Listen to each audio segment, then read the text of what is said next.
ഒരു ടീച്ചർ സ്കൂളിൽ കുട്ടികളോട് ചോദിച്ചു, നിങ്ങൾ വലുതാവുമ്പോൾ എന്തായിത്തീരണം, നിങ്ങളുടെ ആംബിഷൻ എന്താണ് എന്ന് ചോദിച്ചു. 7ാം ക്ലാസ്സിലെ കുട്ടികളായിരുന്നു. പലരും പല കാര്യങ്ങൾ പറഞ്ഞു. IPS ഓഫീസറാവണം, പൈലറ്റ് ആവണം, IAS പോകണം, മന്ത്രിയാവണം, ടീച്ചറാവണം, പെയിൻറ്ററാവണം, അങ്ങനെ പല രീതിയിൽ കാര്യങ്ങൾ പറഞ്ഞു. ഒരു കുട്ടി ഒന്നും മിണ്ടിയില്ല. ഏറ്റവും അവസാനം ടീച്ചർ എന്താ മോനാവണ്ടേ എന്ന് ചോദിച്ചു. അപ്പോൾ ആ മോൻ പറഞ്ഞു, എനിക്കൊരു കുതിരക്കാരനാവണം. കുതിരക്കാരനാവണമെന്ന് പറഞ്ഞപ്പോൾ ടീച്ചർക്ക് ചിരി വന്നു.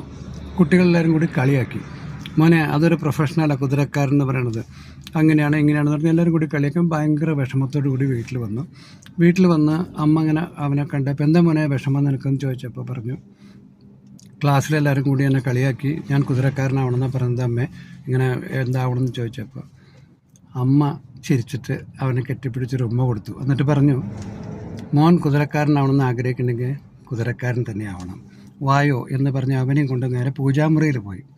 പൂജാമുറിയിൽ അവിടെ ശ്രീകൃഷ്ണൻ്റെ ഒരു തേര് തെളിക്കുന്ന ഒരു ഫോട്ടോ കാണിച്ചിട്ട് പറഞ്ഞു, ഇതുപോലെയുള്ള നല്ല ഒരു കുതിരക്കാരനായിത്തീരണം നീ നിൻ്റെ ജീവിതത്തിൽ, നല്ലതാ മോനെ എന്ന് പറഞ്ഞു.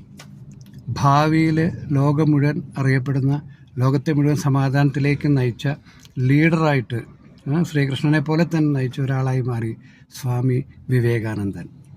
എന്തൊരു നല്ല മോട്ടിവേഷനല്ലേ അമ്മ കൊടുത്തത്. ഇതുപോലെ നമ്മളും നമ്മുടെ ജീവിതത്തിൽ ആർക്കെങ്കിലുമൊക്കെ ഇതുപോലെ മോട്ടിവേഷൻ കൊടുക്കാൻ പറ്റുകയാണെങ്കിൽ, കളിയാക്കാതെ മോട്ടിവേഷൻ കൊടുക്കാൻ പറ്റുകയാണെങ്കിൽ അവരും അവരുടെ ജീവിതത്തിൽ കയറിപ്പോവും. പ്രത്യേകിച്ച് ടീച്ചേഴ്സ്, പാരൻസ് ഇത് ശരിക്ക് കണ്ടും കേട്ടും പഠിക്കേണ്ടതാണ്. So keep smiling and stay positive.